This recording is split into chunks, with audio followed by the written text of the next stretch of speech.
good evening, ladies and gentlemen of the American Broadcasting Service. It is 12:14 a.m.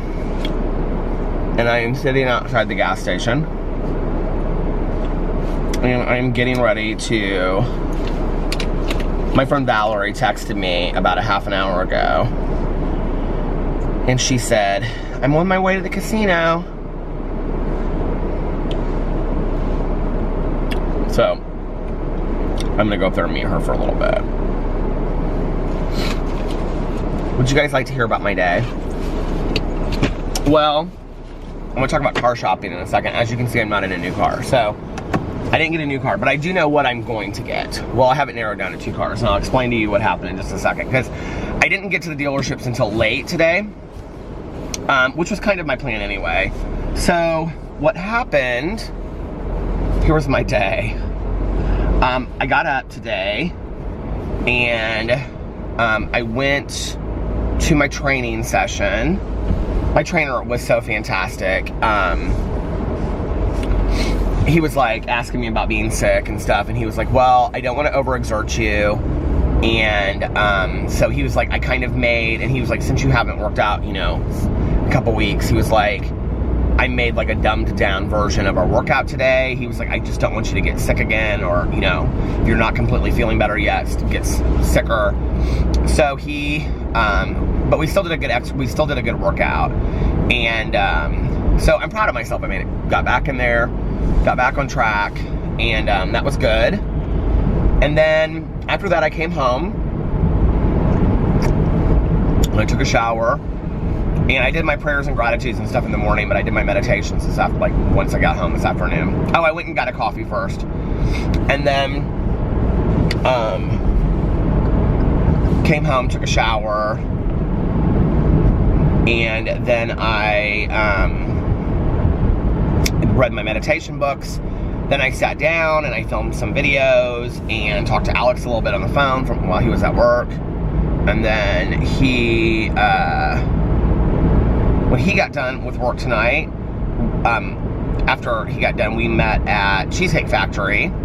And, well, I got my videos all up and everything like that. I went and I looked at cars, and I'll talk about that in just a second. But then we went to Cheesecake Factory. We had a very nice little romantic dinner date tonight. And then came home, and we hung out for a little bit. And then he went to sleep early. I don't know what time we got home. It was, like, really, it was, like 9 o'clock, and he was like asleep in bed. Like, so after we hung out, he went to sleep. And yeah, what time did we get back to the house? So I left the house about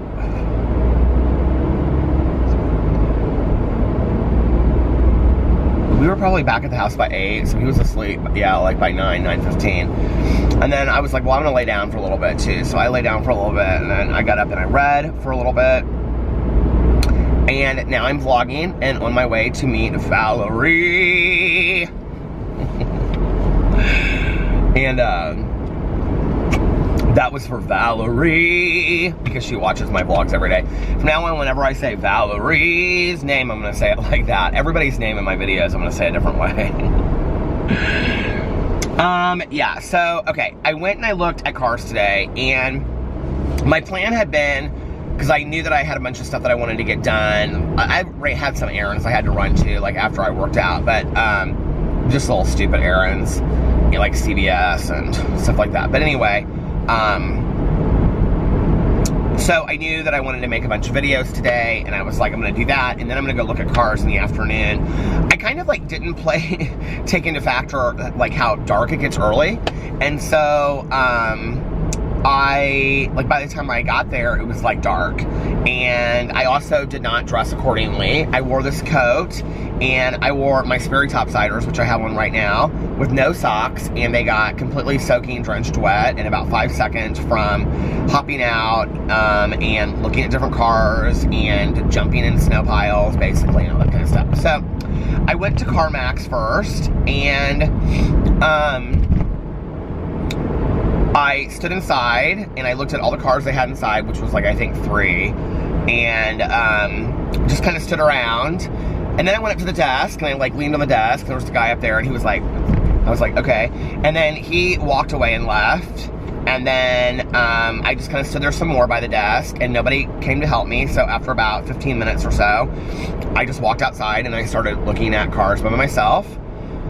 And I walked all the way back to the back of the lot and out. It was absolutely freezing cold outside. I passed like 4 or 5 people that work there, and yeah, nobody was like, hey, can we help you? What's going on? Anything? There were so many people that worked at CarMax and not one person came to help me. And so I went back inside after I looked at like 3 or 4 cars that I like had kind of narrowed it down to. I really liked some Jeep Cherokees that they had there. I got in a couple Jeep Wranglers. There was something else there that I got into and I tried out there. I can't remember what it was now. I got in the Jeep Compass. It's really small, but it's it's a very nice car. And then there was one other car that I got in there. So I walked back inside. I was gonna like see, you know, like if I could talk to somebody. And I stood around for a second and they were like helping other people. And then I went back up to the desk and there was another guy up there and the guy looked at me and he was like on the phone and he was like, he like looked at me when he was on the phone and he was like, it's gonna be just a second, can you hold on? And I was like, yeah, sure, I just wanna talk to somebody. He was like, okay, like that. And then I was like standing there, I was like, I turned and kind of had like my back up against the desk and somebody else came and they started talking to him and he hung up the phone and then they walked away and I was like, did this just happen? And by then I just was kind of like, I'm really over this. Like, they're obviously not in the business to want to sell cars here. That was just kind of how I was at that point.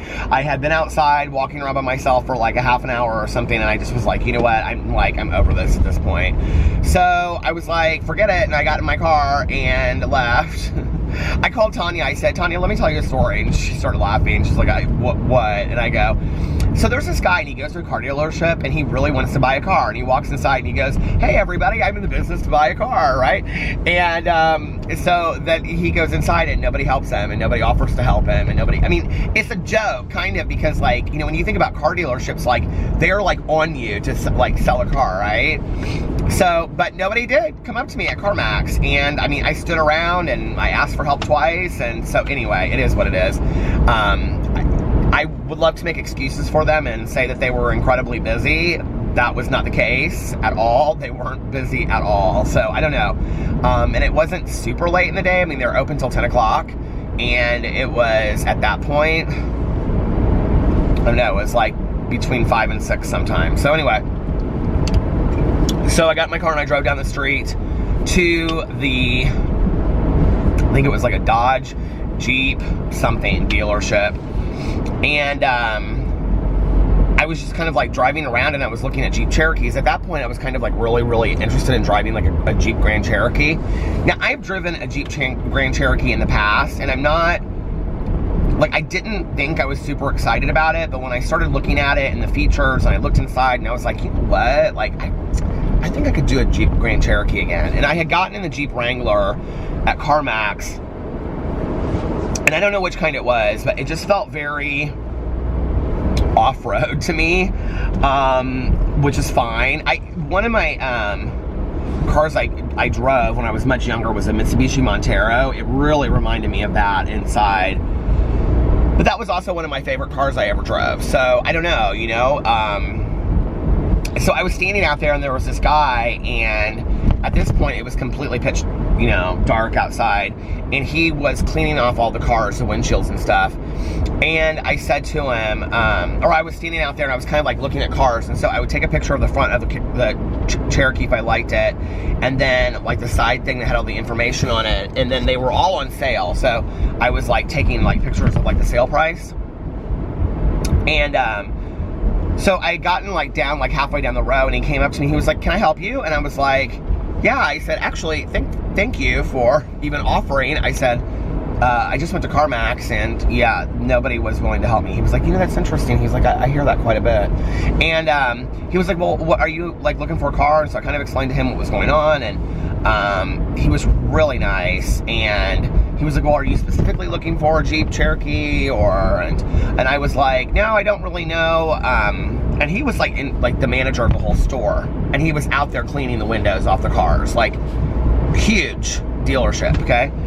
And I was like, I don't really know what I want yet. I said I really thought I wanted a Jeep Wrangler, but then I kind of started looking at Jeep Cherokees, and I've always driven, you know, SUVs, and I said I'm not really sure what I want. And he was really nice, and he was really informative, and we kind of walked around and looked at some cars and stuff like that. And I said, so can you tell me what you think of the Jeep Wrangler? And he was like, yeah, what do you want to know? And I was like, so I've you know, gotten a lot of feedback from people saying that it's really bad on gas and it's not a great car and whatever. And he goes, it's not great on gas. He goes, but I don't drive far.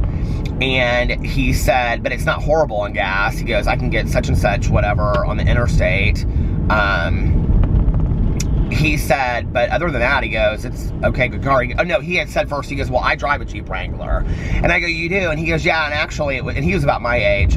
And he was like, it was between a Jeep Wrangler and a Jeep Cherokee for me. He goes, because, you know, I was kind of like into the whole thing of like comfort versus like this fun car and whatever, you know. And he goes, it was my kids that made me decide to get a Jeep Wrangler. And he goes, I love it. He goes, I really, really love it. He goes, it's great in snow. You can get through any snow. We're supposed to get a foot of snow on Saturday, Alex told me tonight, which won't have anything to do with why I buy a car. But, you know, he was like, it's really a fun ride. I was like, well, does it heat up well? I said, it felt real, like, this is so stupid, right? Like, I'm out in the middle of a car lot and I get into a car and it's cold, so I think, oh, it's a cold car. And I said, does it heat up? He goes, oh yeah, the heat is great in the Wranglers. He goes, the Wranglers are a really great car. And he goes, and one of the things is the resale value on a Wrangler is incredible. So like when you trade it in, if the car is still in pretty good shape, he said, you know, I guess not 200,000 miles down the road when everything's falling apart on it. He goes, but if you know it's still in pretty good shape, he goes, you'll get the same value for it. There was a car on the lot. There was, I looked at all these Wranglers. They must have had about 20 plus Jeep Wranglers that were on sale. Not on sale, that were used. And there was one that was like a 2013. It was like in great condition. And it had like 110,000 miles on it. It was beautiful inside. And it was like $35,000. I couldn't believe it. I was like, why is this car so much money? And it has 110,000 miles on it. It was beautiful. I don't know, maybe it had a rebuilt engine or something like that, but I didn't look at the details. And I don't even know if a rebuilt, I'm just kind of throwing that out there. I have no idea. But, so then he kind of like got in my head about buying a Wrangler. And the thing was that, like, what I was looking at price range for a Wrangler and what I'm looking at price range for a Cherokee are almost identical. So the difference is between a car that I think would be really, really fun versus comfort and gas mileage, which is kind of a huge deal, right? But then I'm sitting there and I'm thinking to myself, you know, I'm such a believer in you only live once, life is not a dress rehearsal, have fun, and all this kind of stuff. And I'm like, maybe you should just get the Jeep, like the Jeep Wrangler, you know, like, I don't know, maybe that's the car that speaks of your soul. I said in 2019 I was going to do things that spoke of my soul. If I had to pick a car that spoke of my soul, I can tell you it would definitely be the Jeep Wrangler. It would not be the Jeep Cherokee. I mean, my soul does just not speak of a Jeep Cherokee. And I don't know, I just kind of like had this, it was weird. I all of a sudden kind of understood like people having like these crises with cars, because I was like sitting out there and I was like, you know, the Cherokee's so beautiful inside and it's like nice leather seats and the radio and everything is beautiful and it's so comfortable. But then the Wrangler's like so much fun. Like I would be excited to drive that car, you know? So I don't know. And it was interesting because I got a couple comments today from my vlog from yesterday of people saying that they were Jeep Wrangler drivers and that they really, really liked it. So I have no clue. So I looked at, so he was really nice and we looked at a bunch of Cherokees and then he goes, well, I'm actually, like he does mostly new car stuff. And he goes, do you want to look tonight? And I go, no. I said, I'm not dressed appropriately. And I said, I want to, come back tomorrow earlier and I want to put some boots on while I walk around. He goes, I think that'd probably be a good idea. He goes, we'll look at a couple cars. Why don't you come back tomorrow? We'll look at a couple cars. And I said, okay. And then he goes, you can go look up there at all of our Jeep Wranglers. And I said, okay, I'll do that before I leave. And so then I pulled around and I parked up there and looked at all the Jeep Wranglers that they had that were used. They had a 2018, I think it was a Rubicon. And it was, like, it had like 11,000 miles. It was out of my price range. It was like 40 something, but it was gorgeous inside. It was, I mean, it was the car that I would want to drive. It was black. It was amazing. Oh, and I asked him, because if I get it, I want to get a 4-door and hardtop. And he said, I said, is it hard to take everything off? He goes, the back is, you would need help with the back. He goes, but the top is really easy. He goes, you can just do it yourself. I said, I can do it myself. He goes, oh yeah, it's super easy. You can do it yourself. I was like, okay. So, I don't know. I'm going back there tomorrow. Oh, so then when I pulled around to the side, another guy walked out, and who incidentally, when I went to sit down with Alex at dinner, I was telling him about it, and he was like, oh, was his name such and such? And I go, yeah. And he goes, that was the guy that I talked about leasing a car. Because did I tell you Alex is thinking about leasing a Wrangler, which would be so funny if we were both driving Jeep Wranglers. So anyway, I mean, I think it'd be kind of cute too, but anyway. So matching Jeep Wranglers in our house. Because Alex leases cars and I buy cars. Although he's thinking about maybe buying a car this next time. We were talking about that tonight. I was like, you know, it might be better for you to like buy a car that's used a couple of years. And they had some really, really good deals. What is this person doing? Holy shit. This person on the interstate literally just turned around on the off, like, okay, the off ramp's going this way. They turned around and went back up that way on the off ramp the wrong way. Like, that is crazy. So, yeah, so there's that. So then the guy came out, he was really nice. And he was like, I'm our used car manager. And he was like, you know, so-and-so told me that you were out here looking at cars. And I was like, yeah. And he was like, well, what are you looking for? And I kind of told him my price range. He's like, oh my God, we would have no problem getting you into a Jeep Wrangler for that price, or Jeep Cherokee. He was like, we've got a lot of really good, they had a lot of good sales going on. And the other reason that, I mean, it just wasn't because, I mean, the bad service at CarMax, honest to God, that wouldn't keep me from going to CarMax. Like, I wouldn't not go to CarMax for that. I would have no problem going tomorrow and going, hello, I need some help me. Get a car, I want to get a car, I want to buy a car, you know? But at the car dealership, they also were offering, like on all their used cars, 7 years or 100,000 mile warranty. And like, that's a huge deal for me. So, yeah, I'm going to get whatever I want. Because it was the same prices as they were at CarMax. And I'm like, and they were like, checked out again, like they, you know, all the cars were like safety checked and things like that, and had a list of how, you know, all this kind of stuff that had been done to it and everything. So I feel a little bit better about that. So anyway, yeah. So right now it is between, unless I would be driving somewhere and just all of a sudden see something that I absolutely have to have different. Right now it is between a Jeep Grand Cherokee and a Jeep Wrangler. It's going to be one of those two cars. I have absolutely no idea what color. I'm not really like feeling like it has to be any specific color. I would love, if I got a Jeep Wrangler, I would love it to be like gray or gunmetal gray. Like a really like matte gunmetal gray would be so cool. They didn't have any of those. They had like a silver gray that was very cool. It almost looked like aluminum. It was beautiful. And that's actually one that's in my price range. So I may look at that. And they had a black one that I liked as well. And then if I do a Cherokee, there was a black one, and then there was a dark gray one that I really liked. So yeah, that was that. And then I talked to Tanya again after that. And then Alex, while I was driving to Cheesecake to meet Alex, and we had a great dinner. We just sat there and talked, and it was fun. It was really fun.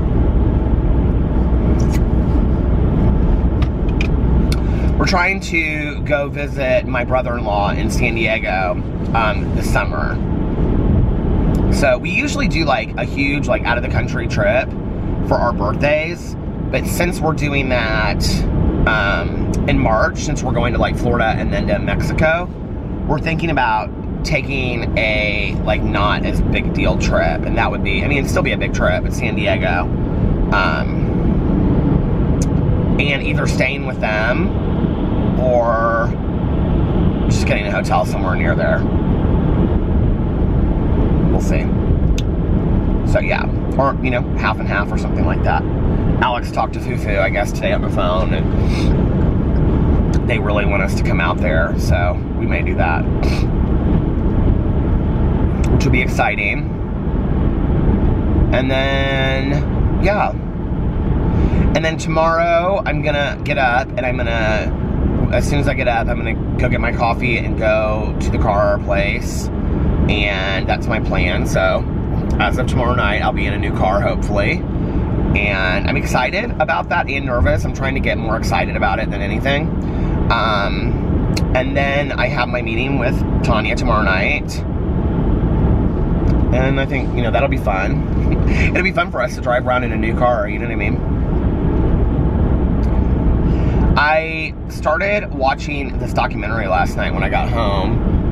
It was called, well, first of all, I'm so into my book. If you really want a good book, go check out Something Remarkable Thing by Hank Green. It's not a young adult book, but it kind of reads like a young adult book a little bit. I mean, it reads very much like his brother, John Green, but it's a good book. It's kind of a mix between, just go read the synopsis. It's a mix between science fiction and, I don't know, it's kind of like a mix between science fiction and then that movie. Do you remember that movie back in the day? Reality Bites. It kind of reminds me of that a little bit. But anyway, but it's also very much commentary on social media, which I love. It's like a lot about Twitter and YouTube. I mean, those are huge players in the book. And you know, it's Hank Green, who's been around on YouTube forever. I mean, he and his brother are the Vlog Brothers, and they were one of, like, you know, the first, you know, YouTubers, and they started VidCon, and so I mean, he has a lot to say, obviously. It's really interesting, like, what he says. And then, I started this documentary last night on Netflix. I was, like, trying to find something new to watch, and I don't really know what to watch. I want to watch You, because I read the book, by Carolyn Kepnes, but it's like 8 or 10 episodes, or 13 episodes. That's just a lot. I guess I'll start watching it tonight once I get home, but, what was I gonna say? I started watching this documentary about Suzanne Barsh. Do you guys know who she is? So Suzanne Barsh is from Switzerland, and I've like followed her for years and years, and she is this event party planner in New York City. She was friends with Michael Ehrlich, who is the guy in Party Monster. When Andy Warhol died, she was like deemed like the next Andy Warhol. I mean, not as an artist, but she's highly influential, highly artistic, and always has all these crazy looks, and she threw these huge parties in New York City at nightclubs, and she's just very, very different and cool, just really cool. And it's a documentary about her life. I didn't get very far into it. I got about 20 or 30 minutes into it, but it's so well done. She reminds me a lot of Kelly Catrone, who owns People's Revolution, the fashion PR company. And just somebody that very much dances to the beat of her own drum, and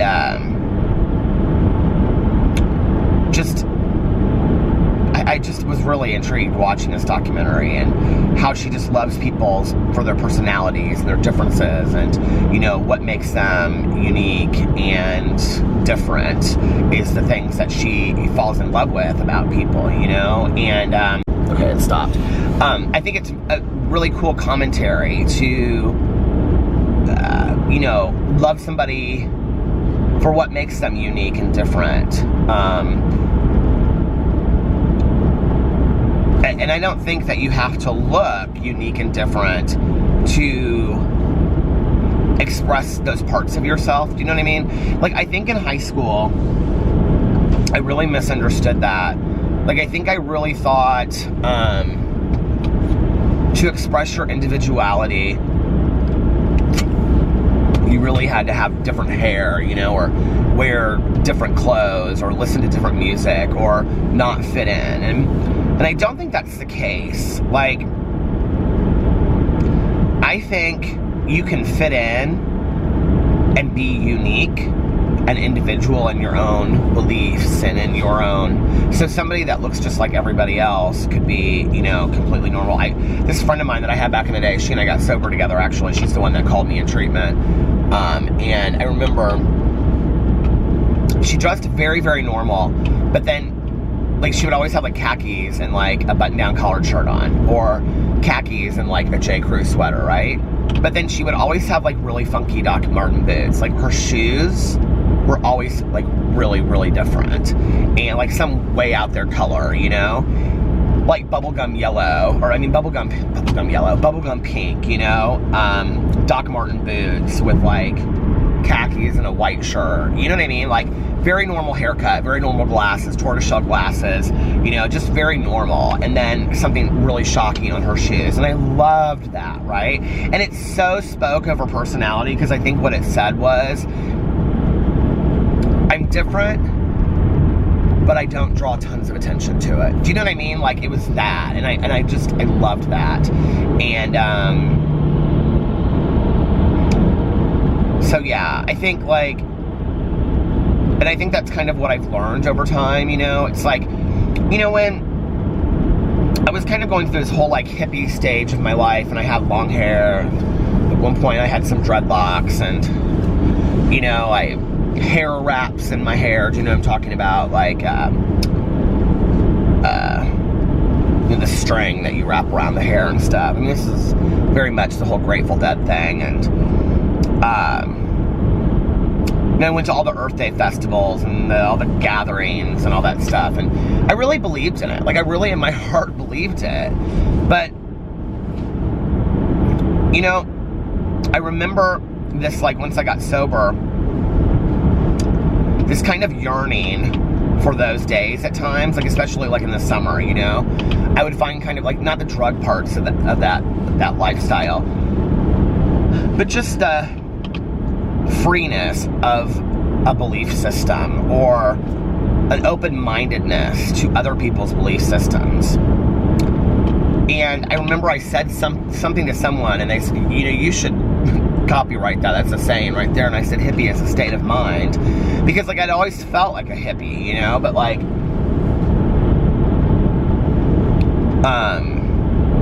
but once you cut the hair and you put me in a work shirt, you know, and I was working in a treatment facility and things like that, I no longer felt like this, like, you know, raging hippie. I felt like a sellout. And what I really realized was, had nothing to do with the clothes that I was wearing or how long my hair was or whatever.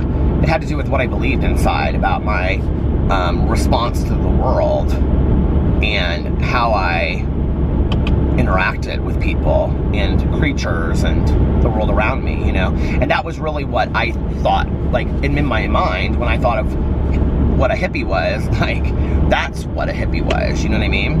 And I think, like, when we think about being, like, individualistic or expressing our individuality or expressing our differences or being unique or whatever, I think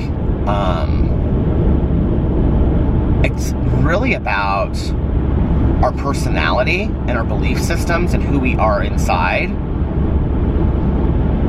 And I think for a lot of us, we have this need to show that through the clothes that we wear and things like that. You know what I mean? Like, when I was just saying, like, I feel like my soul drives a Jeep Wrangler. My soul doesn't drive a Jeep Cherokee. You know what I mean?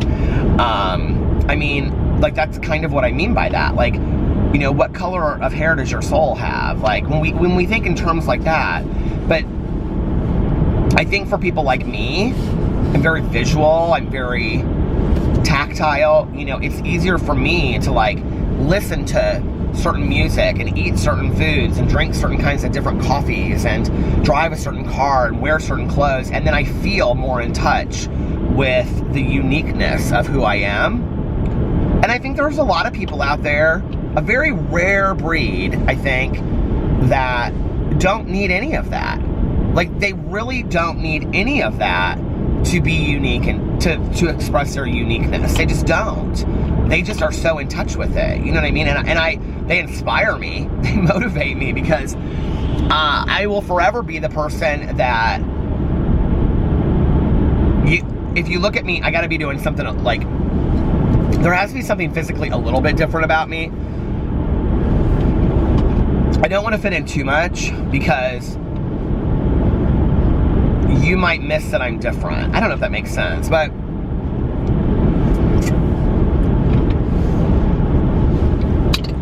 Which is interesting growing up, because like, here, let's just work this out while I'm driving. Let's just figure this all out, right? Okay. You know, which is interesting because when I was growing up, what I mean by that is that I haven't really thought this through yet. So we're doing some car therapy right now.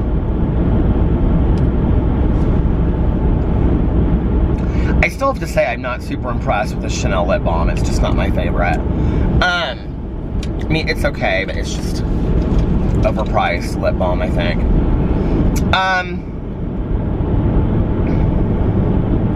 But I'm out of the Clinique, and I'm out of, well, I'm not out of the Clinique. I have just a little bit left, but it kind of melted.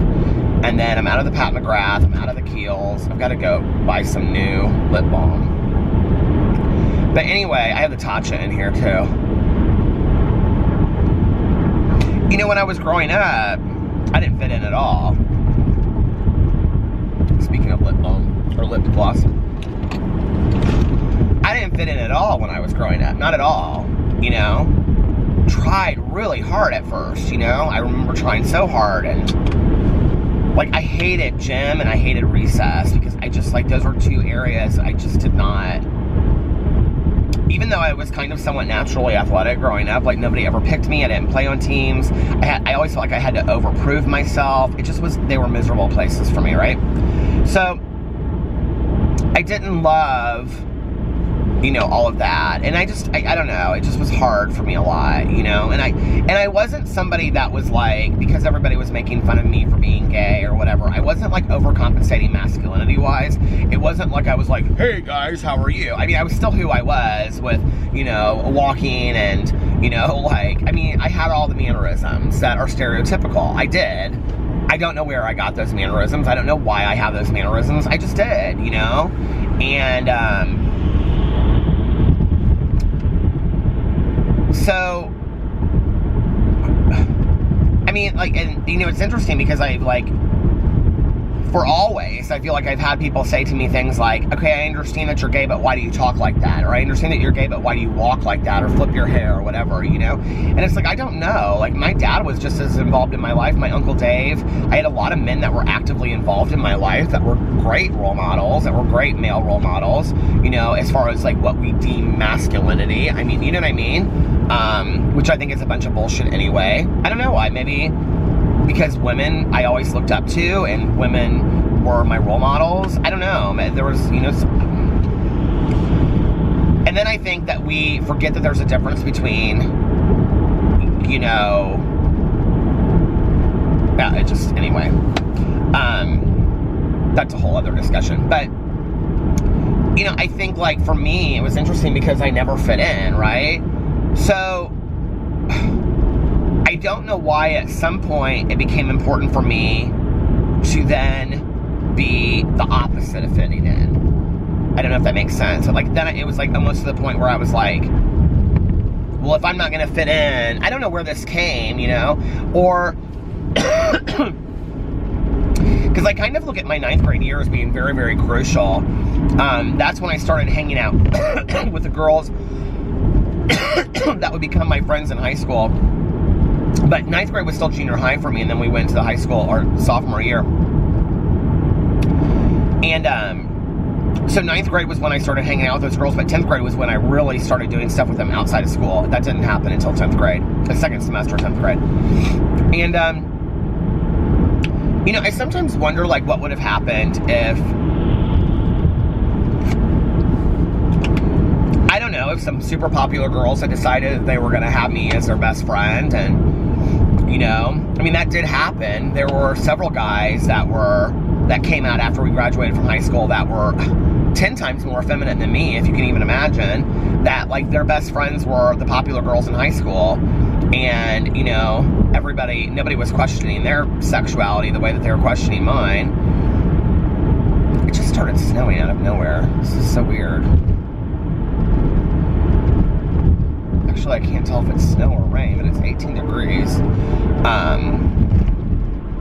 Alex said Saturday. It looks like rain, but...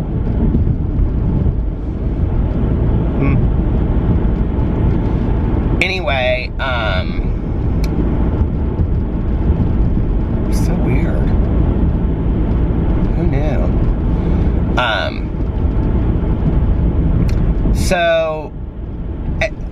you know, the girls I started hanging out with were so different and really kind of like in your face different, you know?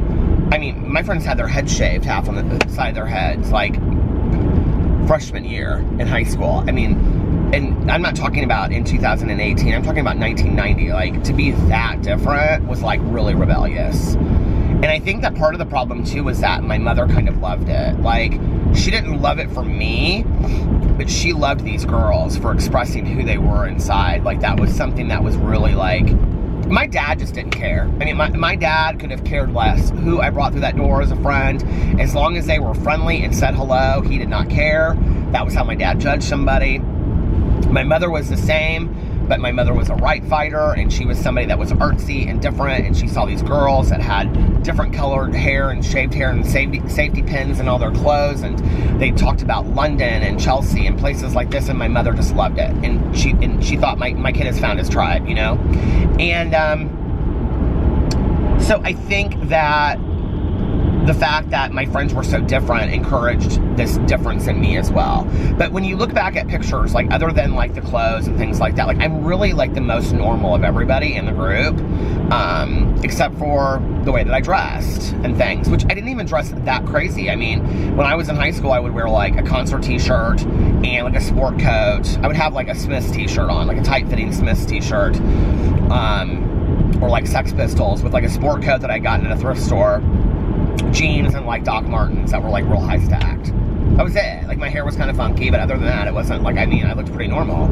And you know, and sometimes I dressed very, very nice. Like, that was the other thing, was I loved clothes. So sometimes I dressed really nice in high school.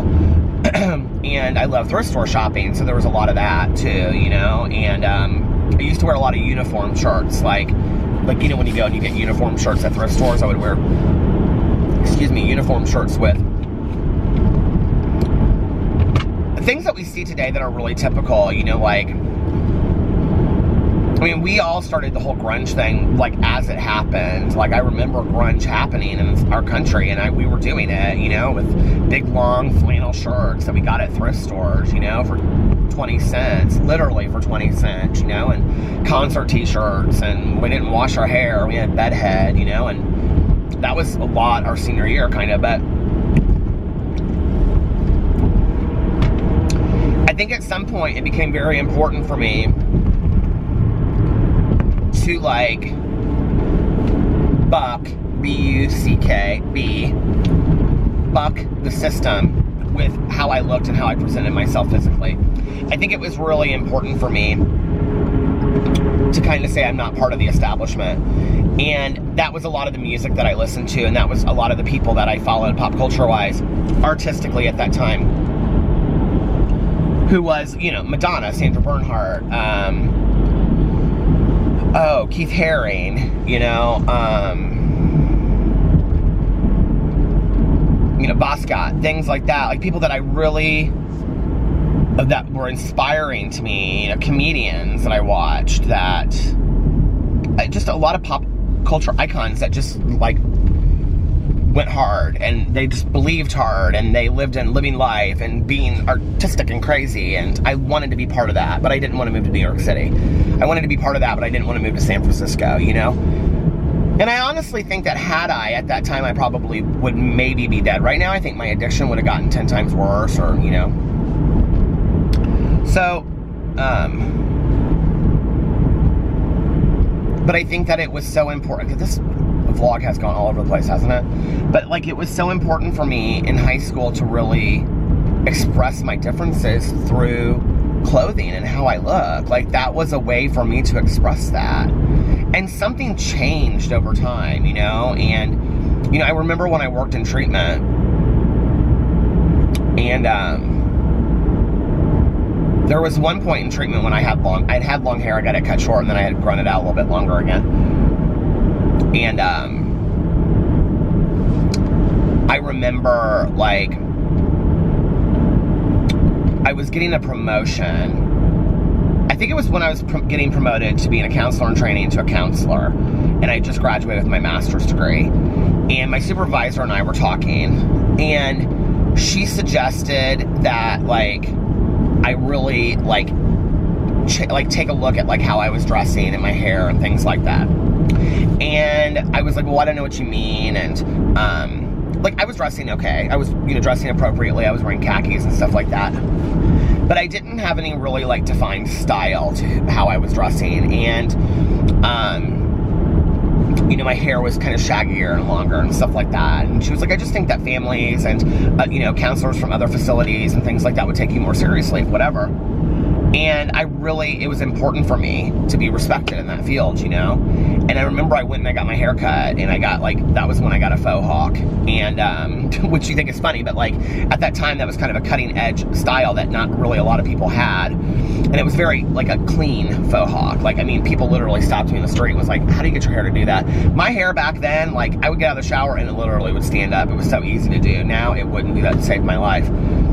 And then like, you know, I went out and I got khakis that fit better, and button-down collared shirts from J. Crew and The Gap, and looked very clean but colorful. And I wore, you know, it was deliberate in how I dressed and how I was presenting myself to the world, you know, and wingtips and, you know, Birkenstock sandals, because I wanted to present as fun, but at the same time, educated and, you know, knowing what I was talking about. And it was, my supervisor and I had actually talked about it. And it was interesting because years later I worked with this woman, and she had long dreadlocks, and she was very hippie-ish, very, very hippie-ish. You could smell the incense coming off of her about a mile away. And, you know, like, instantly, when I cut the hair and I started dressing nicer and, you know, was, I think that idea of what a counselor looks like, you know, sitting there and, you know, a family group with, like, Birkenstock clogs on and, you know, khakis and a roll neck J. Crew sweater. You know what I mean? Like, people did start respecting me and what I had to say. And, you know, at the time I was young, so they didn't look at me anymore like I was just this kid that didn't know what I was talking about. Like, they respected me a little bit more. And I remember then when I was, like, training this other counselor that I worked with for a long time, and she had long dreads. She was fantastic. And that was what my supervisor had said to me. She was like, you are a fantastic counselor. And she was like, I'm worried that people won't take you seriously because of how you present yourself. You know, you have to present yourself professionally. You have to present yourself with this idea of, you know, what you think a counselor would look like. And she was right. She was absolutely right. And I think we do that in business. You know, I mean, I think it's drag to some degree. And I remember working with this, she was my co-counselor and I was training her. And, you know, she would come in with like long hippie skirts on and long hippie dresses, and I loved her for it, you know, but like dreadlocks, and I mean really long dreadlocks, you know, and she was always going to rainbow gatherings and all this kind of stuff. And we were talking one day and she was like, I just feel like some of my families don't take me seriously. And she was young, like I had been when I started, you know. And I said, can I make a suggestion? And she was like, yeah. And I go, you're not gonna like it. And she was like, what? And I go, cut your hair. I go, start wearing khakis, or, you know, I don't know, fun dresses that you see, you know, at J. Crew, but still speak of who you are and whatever.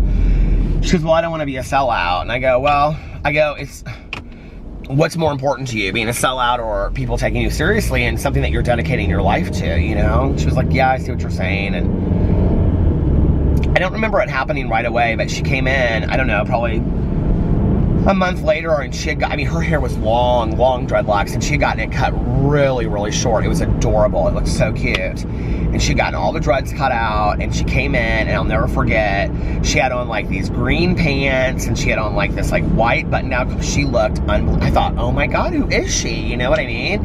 And she still looked funky, and she still looked different, and she still looked like somebody that you would want to know, right?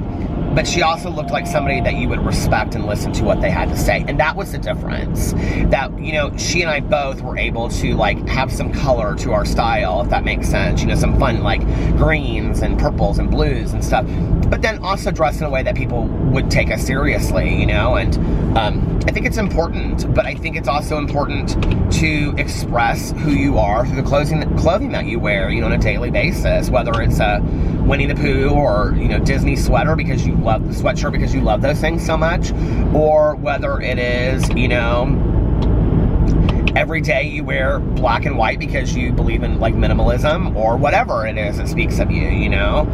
I think it's important to think more of that. And that's one of the things I really want to do in 2019, because in the last couple years,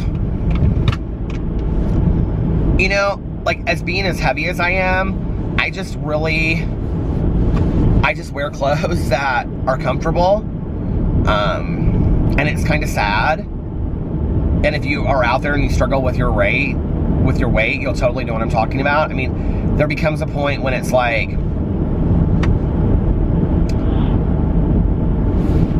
excuse me,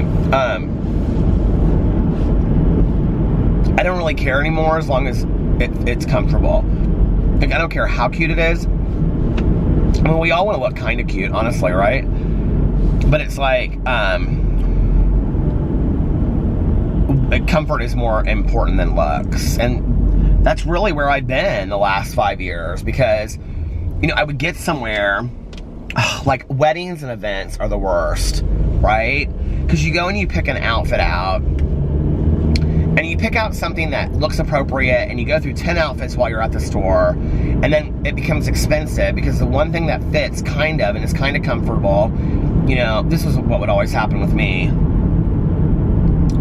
is the one that's the most expensive, but then you end up getting it, and you've spent an entire day shopping for some stupid outfit for this, you know, whatever, which then has taken away from the enjoyment of actually going to the event. You know, then I would stand there and like, I'd be kind of excited about this outfit because I'd feel like, gosh, for once, I'm going to be able to wear something that's going to make me look nice. I'm going to feel good about myself, you know? And then Alex would throw in an outfit in 10 minutes and just look like $1,000,000. And I'd be standing there, you know, in khakis that were just made me look dumpy, and they were 2 sizes too big, and a shirt that was, you know, like tucked in down to my knees because that was the only size I could get. It just, you know, ridiculousness. And then I would just be uncomfortable and I wouldn't want to go, and it was just real sad, you know? And those are indirect ways that I allowed weight to control my life.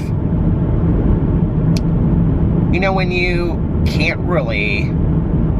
It stopped again. I didn't even know I was anywhere near the end. When you really can't enjoy, or you don't allow yourself, that's the better phrasing. I wasn't allowing myself to enjoy life because I was allowing my weight to come in the way of it, you know, and that I was allowing my weight to stop me from really enjoying the things that I wanted to do with my life.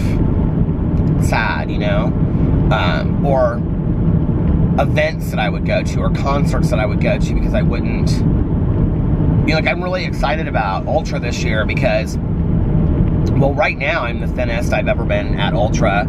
So by the time, and I put on quite a bit of weight I've put on quite a bit of weight back on since I haven't been going to the gym and working out, and not eating my best either, might I add. But I'm back on track, and by the time that we go to Florida, you know, I hope to be down quite a bit, even more than I am now. But if we left today, I would still be the thinnest I've ever been going to Ultra. Well, I mean, the last couple years, I've really huffed and puffed around that place and really struggled as far as like, I'm trying to, okay. I'm like out in the country. I'm like trying to turn on my brights. I really huffed and puffed the last couple years, you know, as far as like trying to get around places and stuff and being so overweight. And it's like, I don't find myself doing that the way that I did. Well, I'm not at Ultra, but like, I mean, even up to like, you know, 2 months ago, I don't find myself being out of breath, like on stairs and stuff like that, you know, and which sounds ridiculous that I was even there, but I was.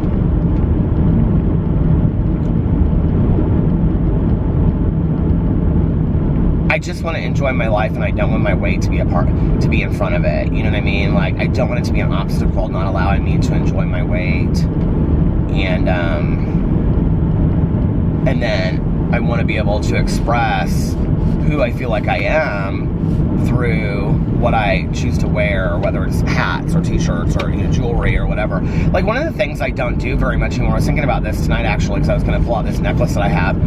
is I don't really wear much jewelry. And, I mean, I'm not talking like David Yurman jewelry. That was never kind of my thing, although I would not turn it down a David Yurman necklace. Or a John Hardy necklace, but, is it John Hardy? I think it's John Hardy, right? Tom Hardy, the actor, yes. But I, back in the day, really wanted a David Yurman bracelet really, really bad. But anyway, I still would love to wear one. I would love to have a Cartier love bracelet. I would love to have one of the Cartier, like, nail bracelets. And my wrist is, I have kind of a big wrist. So, like, a lot of bracelets don't fit me. Isn't that interesting? A little unknown fact about Peter. So anyway, I used to wear... Do you guys ever go to the store Lucky? Okay, if you used to go to Lucky back in the day, you'll know what I'm talking about. They don't make them anymore, but they still have cool jewelry in there, because I was in there over Christmas because I got Alex a sweater from Lucky. But Lucky used to make these charm necklaces, and they were fantastic. And my favorite that I have is this Bob Dylan one, and it says D-Y-L-A-N on the side, and then it has a guitar pick, and then it has an American, it has a piece, hand going like this, but it's all American flag. It has like 6 charms on it. And then I have a Beatles one. I have like 5 of them. They're very, very cool. Well, I used to always wear those. Tons of beaded bracelets and necklaces, leather bands, leather bracelets, all kinds of leather and bead work. I have everything you could possibly have that's out there. And I'm really into beaded necklaces, beaded bracelets, all that kind of stuff, especially, and leather too. Like, those are my 2 things. And I just don't anymore, you know? It's just not as comfortable. It doesn't fit me the same way. You know, I would wear a Western shirt and I would unbutton it twice, and then I would, like, wear the necklace underneath it. I don't do that anymore. It's a lot. The look, you know, when you're heavy.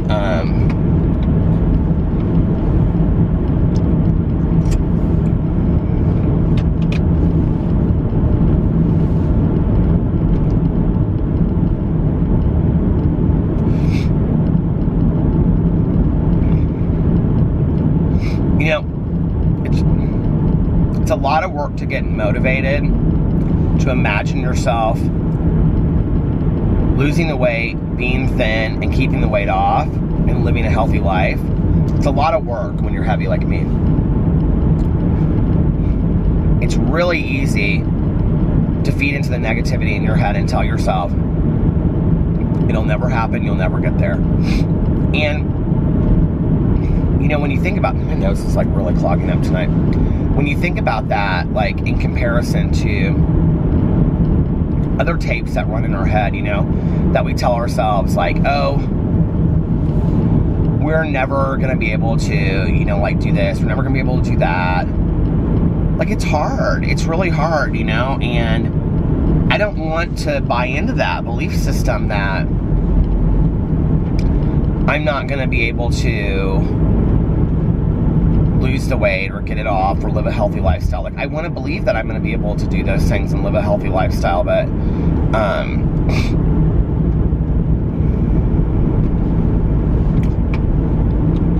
it's hard, you know?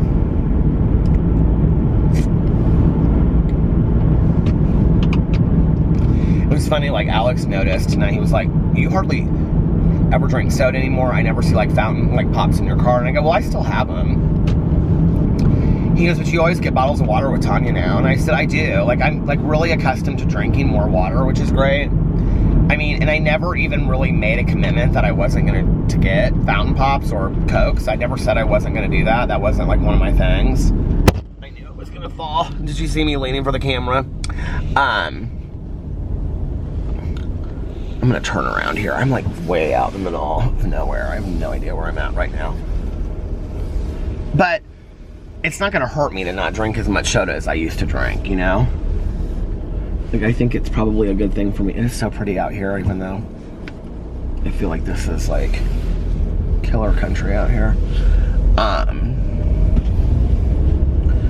I think it's good that I'm not drinking as much, you know? Do I think, like,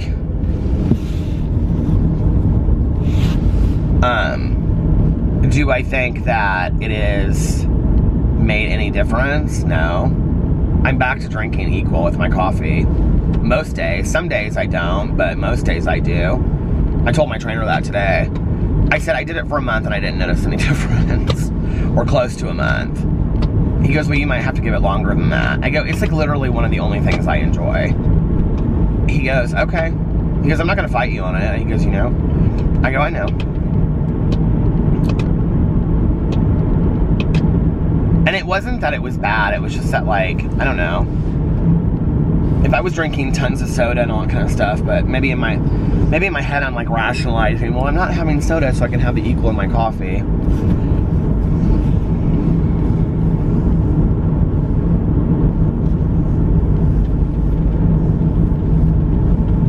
But not always. Some days I don't get it. Some days I'm like, be conscious. And I think that's that. You know, I think it's taking each day, one day at a time, and being more conscious about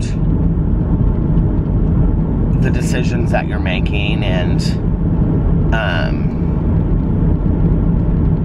all of that. You know what I mean?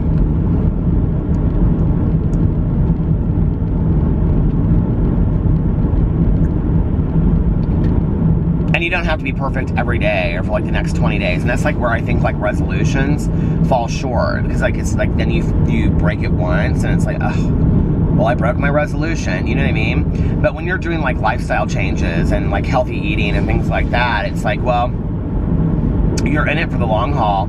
So if one day you fall off track, okay, you just get on it the next day. You know what I mean? And I really think that one piece right there has been so beneficial to me doing better this time. Like, I really, really believe that like, you know, before it's like, well, if I'm doing, you know, a diet and I have to eat under so many calories and then one day, boom, I like eat like double that and I just go overboard, then I'm like, well, screw it. Like I've broke everything now. There's no point. I'll just give up, right?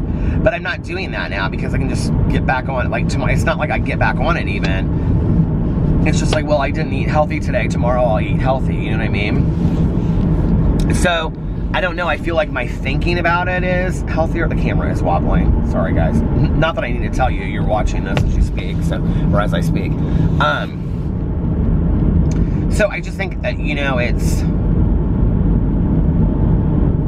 think it's a lot about my thinking, you know, and what's been helpful for me. So, I don't know. I think as long as I keep up that thinking and I do the things I need to do, like eat healthier, drink a lot of water, be careful of my soda intake and, you know, not always getting equal in my coffees until the point where I don't need it anymore. And not that I don't need it, because I don't need it at all, but that I don't want it. You know, continuing to work out with my trainer, continuing to work out on my own. And then next week we're going to do 2 sessions to catch up. He decided. He goes, next week we're going to do 2 sessions. I said, okay. He goes, I'm going to let you get better, and then next week when you come in here, we're going to do 2 sessions. I said, okay. But, or something like that, he said. But next week's 2-session week. So, but, you know, as long as I keep on doing those things, I will meet my goals, you know? And then I'm going to, you know, try to do more things in 2019 that speak of my soul. I think is really important to me too. You know, what's the life that my soul wants me to have? Like, what does that look like? You know, I know that sounds like kind of a corny question, but shit, we're only here once, and I talk about that all the time. It's like I was thinking about that tonight. You know, I was telling Alex that at dinner. I was like, let's just be for real, okay? Like, let's look at my dream cars. You know, one of the questions that we ask people all the time is like, if you could drive any car in the world, what would be your dream car, right? Well, my dream cars are a Porsche Carrera, like a, you know, sport car, some huge loaded Range Rover, and a Jeep Wrangler. I'm more than halfway through my life. I can afford it, you know? Maybe I just need to get it and just be like, Peter, live your life. Like you say, it's not a dress rehearsal. You know, do something fun. Drive the car that's going to make you happy. You know what I mean? I'm just afraid that I'll get it and then it won't make me happy. Somebody commented on my video yesterday, and I know that you meant it I mean, I know that you meant it seriously, but like with joking. But they said, if you get that Jeep Wrangler, don't you ever complain about gas, expensive about gas. But I don't think I really do complain about gas, the prices of gas on here. I mean, I sometimes talk about how much gas is, but I don't think I complain about it. Not for as much as I fill up my gas tank. I will tell you, this little Hyundai here, though, gets quite good gas mileage. Like, really, really good gas mileage. So if you're looking for a car, Hyundai. I don't want one, but go ahead, have one. I think it would be a great car for you. I do want to say I appreciate all your suggestions and you guys sharing all your different cars. Quite a few Range Rover and Land Rover drivers in my and BMW audience in my videos, which makes me a little jealous. I'd like to drive a huge Range Rover, but whatever.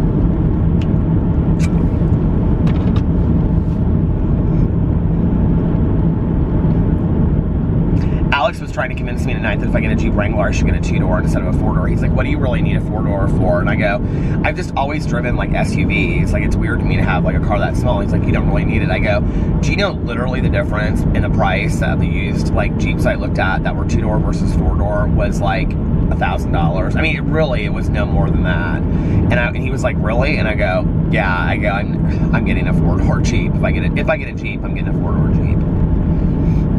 But I have a feeling I may get in the Jeep Cherokee tomorrow and just be like, I love this. Like, this is so nice. They are so beautiful inside. And the one thing is, like, I know this is so corny to you guys, but this whole radio, GPS, all that kind of stuff, like, I really like that. Not many of the Jeeps have that. Do you guys know that? It's pretty basic. So, I don't know. Like, I'm going to have to, like, that's going to be, and I know that I can get, like, a radio system put in. Like, how much is that? Do you know?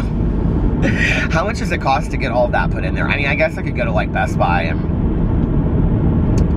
but you would think they would just put that stuff in cars these days, but they don't. You know, they would just put those in like every brand new car, all this gorgeous apps, and this car has apps and menus and all kinds of stuff.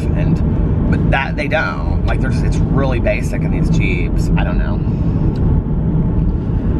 I don't want to think about cars anymore tonight. I went down a little bit before going over here to meet Valerie at the casino because I wanted to finish my vlog before I get to the casino, because on my way home I want to listen to my audiobook on my way home. So listen, I am going to, oh, it almost fell over. I love this little gas station right here. It's like out in the middle of nowhere, and it looks like it's been around there forever. And there's a little house next door to it. And I wonder if the people that live in that house, if they own the gas station, and they go over there, and they walk over there to work every day. Their names are like Ma and Pa. I always think of stuff like that. All right, you guys, listen. I think this vlog is right around maybe a little bit over an hour, like 2 or 3 minutes. I'm trying to figure out how much, yeah, something like that.